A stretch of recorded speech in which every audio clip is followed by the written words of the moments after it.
If you could live green, would you? I'm Nick Federoff, host of Things Green, where we introduce nuggets of green lifestyle from gardening, upcycling, answering your questions, sustainability, even discussing environmental issues. You can become more confident in making the right decisions for you and your family. So come along as we are Things Green.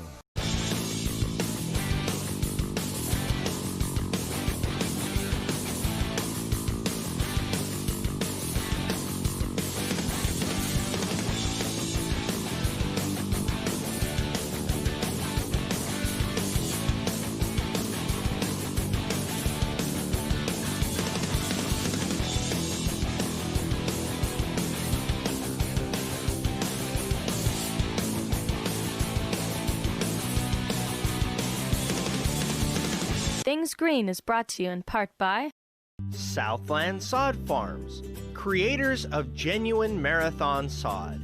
Pre-grown tall fescue grass. More information at sod.com. Dram Garden Products, makers of watering tools since the 1940s.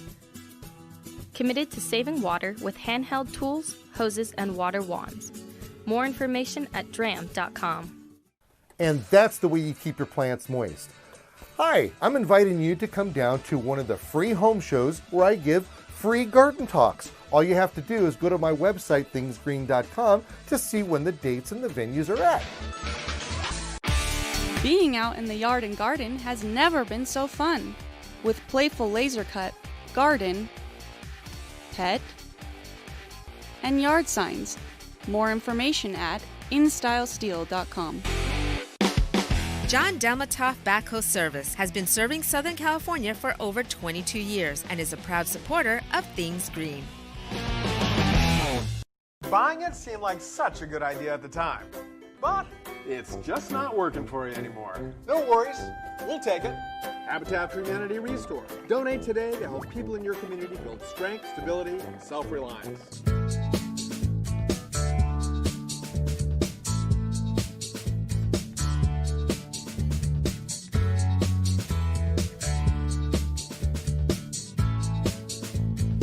Many years ago, there was this trend, and they would call them a secret garden. And a secret garden is that kind of like what you got going over here, where you have a bench, but you put it way in the back like this, and you had plants growing over it.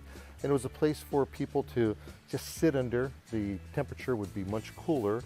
You have shade, you get a book and you read. And again, it's a secret garden, a little hiding place, if you may.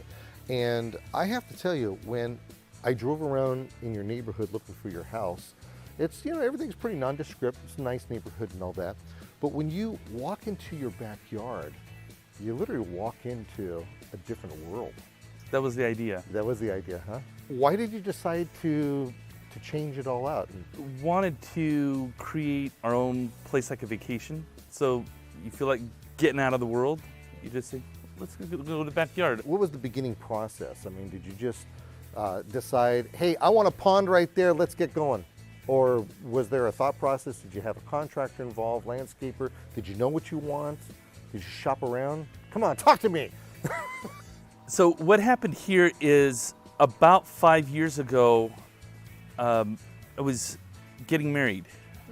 And congratulations. My fiance at the time came into the yard, and we were looking at the yard and say, what are we gonna do here? And we kind of were both talking about the same idea. When we were both little, we both had this vision of a little bit of a waterfall with a river going into a pond. It was almost the identical idea. And so we said, where are we gonna do this? How are we gonna do this? We were thinking of, at the time, all we had was this orange tree and an avocado tree. And all the rest of this was just grass with some plants squished against the buildings. There was no plants. It was just, it was grass, and it was not even even. There was mounds and dips, and it's really hard to find somebody who knows what they're doing. But I found a guy who did the landscaping with the water features. The guy said he had just finished up Bob Dylan's yard, before he came here, and he was saying some of the things there. Bob Dylan had something similar like this, but he said it was like 3-4 times longer. So I can only imagine. And he was talking about the bridge. We wanted to have a bridge going over this. The idea was kind of a Japanese style. So when he said want to have a Japanese style, that was the we were going to the Arboretum and to the Huntington Library. They have the different gardens there, and so we were looking for ideas there about exactly how we're going to do this. First thing, they had to take out everything, all the grass, re-leveled it, and then put in new grass, getting the cement and the rock. So we did all the hardscape first. Yeah, and people don't realize how difficult this is, but see where the edges are curved? You know, that all of these, that takes a very special skill. To have the right shape of the rock, finding almost like a puzzle, isn't it? Right, but it's to have it where it curves, Yeah. as opposed to, it's easy to make squares. Yeah. The guy I found knew a guy who could do that. He had his people doing that, and so like there's the walkway. Took a special skill to make it where it looks even on a curve. Yeah. It is incredibly difficult to do that. I had another piece over here that we decided later, and we just got a guy to do that. Turned out to be a little bit on the shambles side, huh? It's too high. Oh, yeah. And when I said I wanted it curved, it was not exactly curved. Pieces jetting out all over the place and all that, I would imagine. It just wasn't nice. Yeah.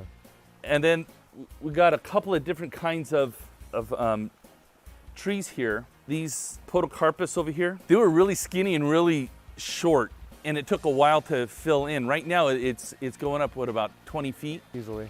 It's your private oasis. Right, to be able to get away. And okay. But you know what I think is really interesting, and this is always kind of a difficult thing in the world of landscaping, is the idea that you took something that's flat, there's nothing here, where do you start? I know when I used to do landscape design, it was always easier for me to have something in place, and then I can pick and pull and tear apart and work off of that. But when you have nothing and then you bring something in, to me that's a little bit more difficult. So it was a good thing that he had inspiration from Dylan's place to come over here, and he was hyped up about it, because now you've got this river, which is really cool, by the way. I love the idea. And I mean, you literally just jet it out right in the middle of your yard, and you end up putting this in.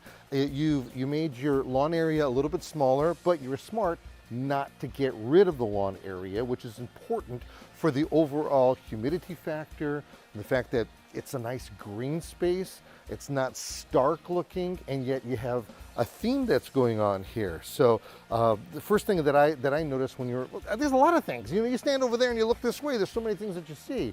So like with this bridge that you have here, why did you decide on a metal bridge, or it looks like it's aluminum, versus a wooden one? Metal is gonna last. There's less maintenance. You know, you just spray it, as opposed to if it's wood, maintaining that original look. Yeah, you have that original look, but then the next year it's weathered, and then who has the time to come back and re-shellac it? Right, and then you have to re-shellac it every year. Yeah. This, you know, we spray painted it, and it looks like it needs another painting, but this has been 5 years, didn't do anything. Yeah. As opposed to a wood bridge would have been, maybe rotted out by now. It could have been. Yeah. Well, if anything, the birds sure like to use it for a perch, and that's probably because you have all this water that's going on here. Now, what type of maintenance do you have that's going on here that's necessary for this? Okay, so when you have any kind of water feature, you got to properly maintain the water. Now, we've done two different things. At first, we were just putting chlorine in there to keep the algae down. That's good at first, but then we decided that we want to have fish in here.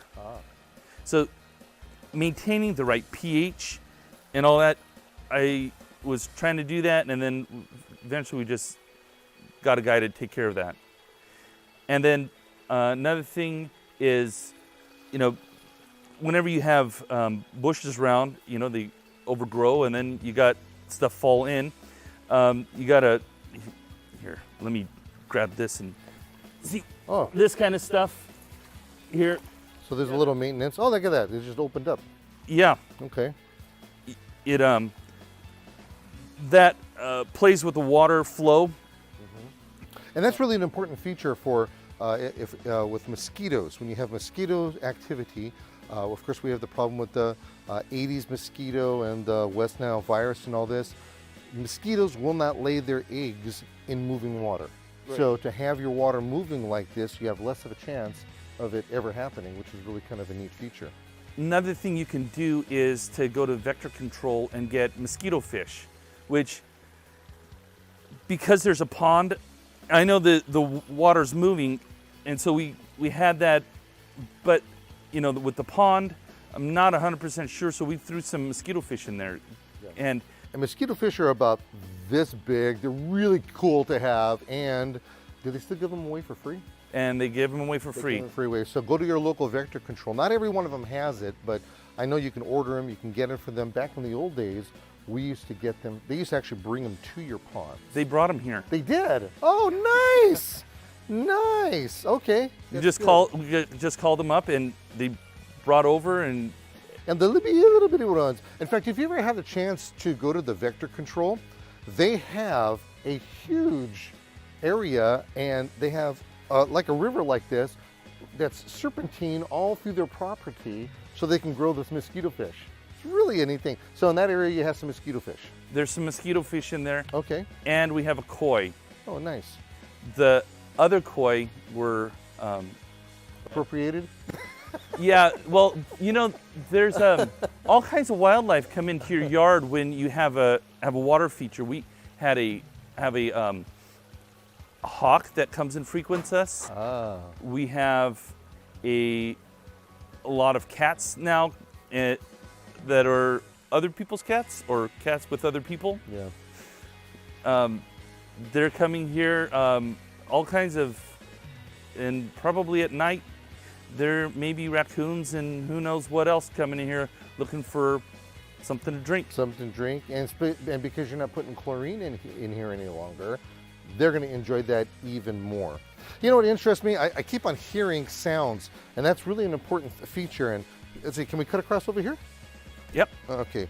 So I'm hearing sounds here through the pond. So we got a lot of activity. So that looks like a real waterfall that's happening over here. Look at the way that thing is just coming out. So how does the water from over there get to over here? It circulates. There's a pump. I think that there's a pump that circulates, and the return is right here. And in planning this out, you see there's one drop here. Mm-hmm. It's about a foot. There's a couple of drops here. They're not as prominent as this first one, but that was kind of the idea when we're doing, so that you have this sound. And what I think is really cool is the way the plants are covering this right here, and it makes a really nice balance. So you have your junipers here, the procumbens. I love the way that it's just jetting out toward the water, and it's just kind of like dancing and touching it. That's kind of cool. You have your nandina here. I'm gonna have to teach you how to prune these things, buddy. But you have your nandina. Look at the beautiful red growth that it has. And this is another plant. This right here is in the bamboo family, Nandina domestica, but it's not as unruly as bamboo. It will actually stay here in this area, and it'll grow out in this direction, but unlike bamboo, where you'll have a plant pop up over here, over there, the rhizomes don't do that to this plant, so it's a really neat one to have. I like the idea that you are adding your own nature to this place too. Look at that, you got a bird hanging out. And at nighttime, do the lights turn on? Yes. Yeah. So you're not slipping and falling? Yeah, that's on a timer. Just like the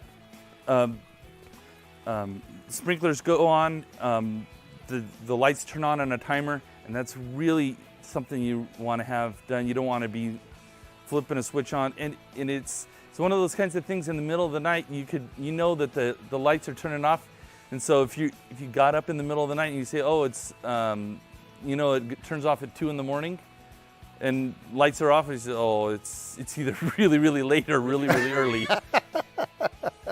So you're using it as a sundial of sorts. So then you have some plants over here, a little bit of color to hide the return box on that. It looks like you have some electricity that's going in there. And do you know how many tons of rocks they brought in here? It's quite a bit. A lot. There were truckloads. Yeah. It doesn't look like a lot, but that's a skill in and of itself of finding the rock and the right place. You think of putting plants in a place, but you got to put a rock that these rocks are not light. And then finding a big rock, the right size, in the right place, that to give it that certain feel, it takes a lot of artistic and you need effort. Muscle to pick these things up. Yeah, this is not a light job. With the pond itself, did you end up using a liner underneath there, or is it a concrete, or how did they do that? This one is a rubber liner. It's the same material as tires. Oh, okay. So super thick.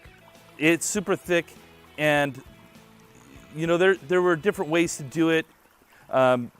This one seemed better. Even in concrete, even if you have a concrete bed, which is much more expensive, even that'll leak. This,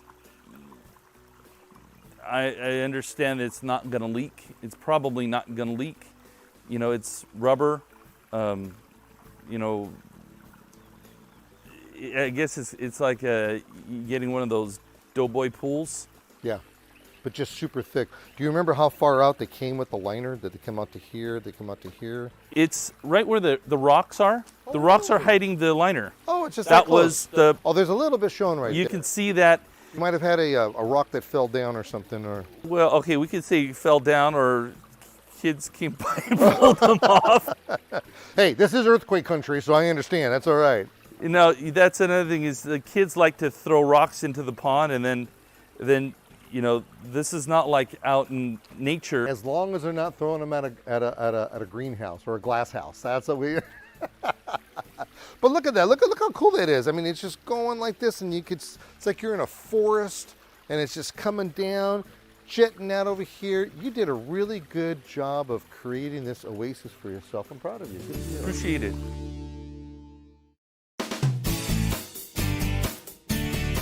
We were honored by getting a bowl of peaches, and they are so fresh, and you could just smell the sweetness. I love peach, by the way. Now, this right here comes from the Samarine Farms and Beekeepers, and it's a nice urban farm that's in town. So they brought some peaches to share with us over here. And what's interesting about it is that these peaches are kind of on the small size. And the reason why they're on the small size is because they had just a boatload of peaches that are on this plant, and they're actually taking boards and supporting it because there's so many on there. Well, that's a good thing, but the problem you have is that the peaches end up becoming a little bit smaller. These are probably around handball size, but I wouldn't suggest using them for that because it would make a big mess.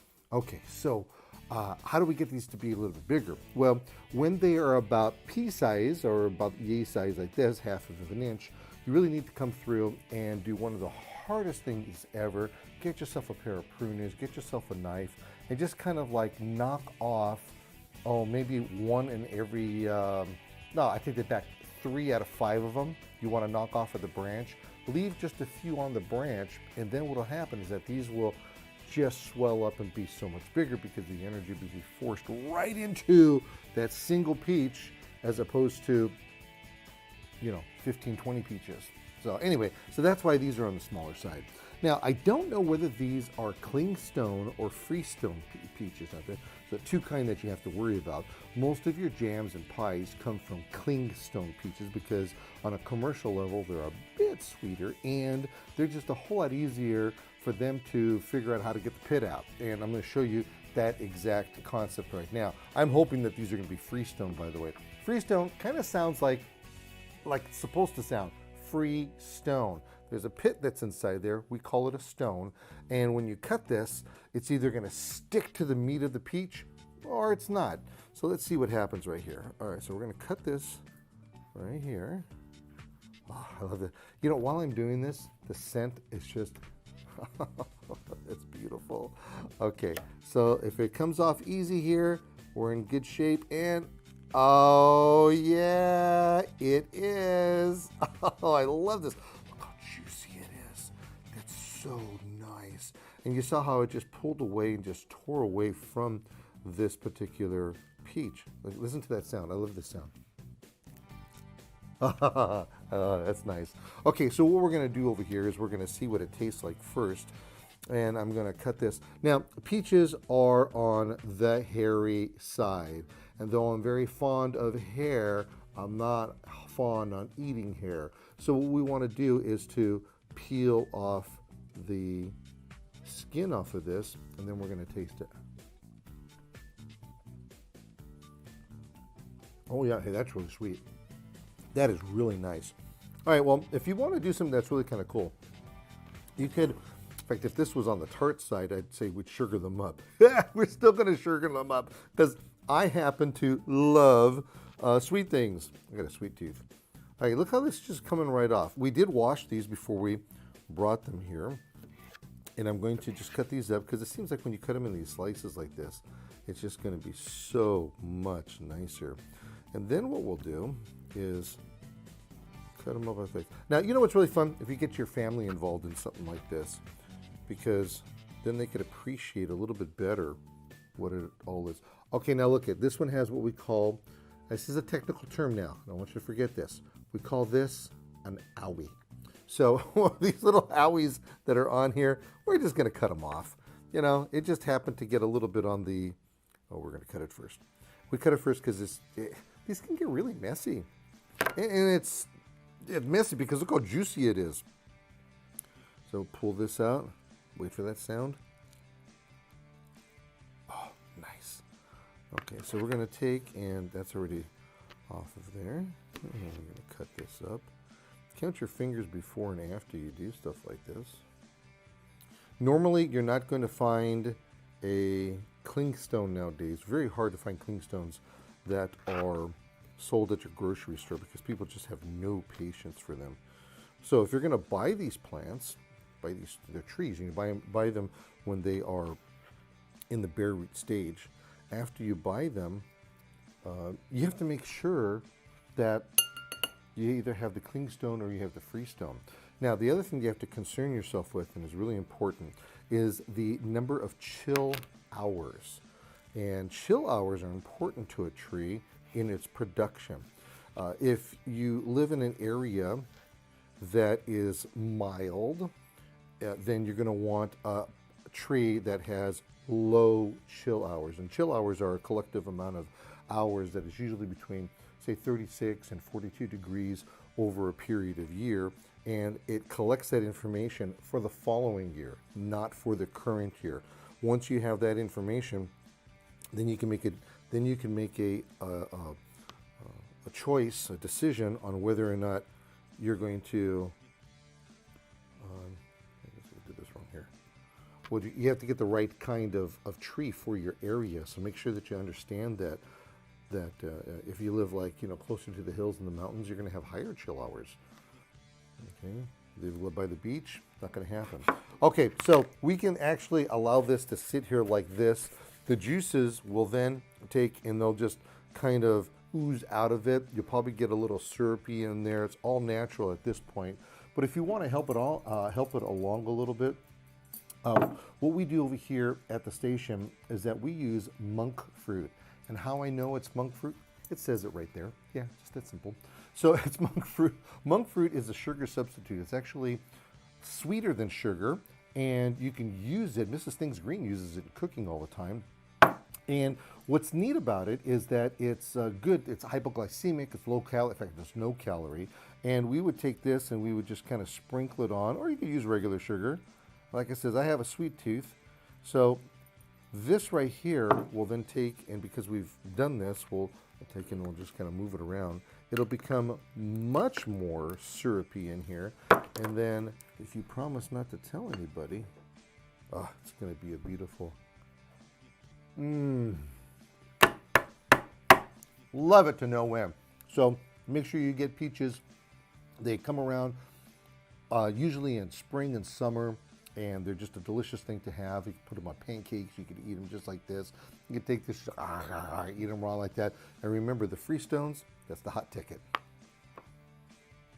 AC units are magnets for dust, dirt, and airborne soot from a fireplace or, heaven forbid, an out-of-control fire. When the fins get clogged, the unit uses more electricity, and even worse, it can even stop the unit from working altogether. So using an industrial cleaner recommended by the manufacturer, keep a small batch on hand at all times, then simply spray and wash. Oh, and it's a good idea to nail the grime on a lawnmower engine fin too, because those things get clogged up. And also make sure the units are nice and cool before working on them. It's the way to spray. Thanks for joining me on another excursion of Things Green. Our goal is to educate, inform, and entertain so you can become exposed to a green lifestyle inside and outside of the home and community, all on your terms. Join me next time right here as we help you with Things Green.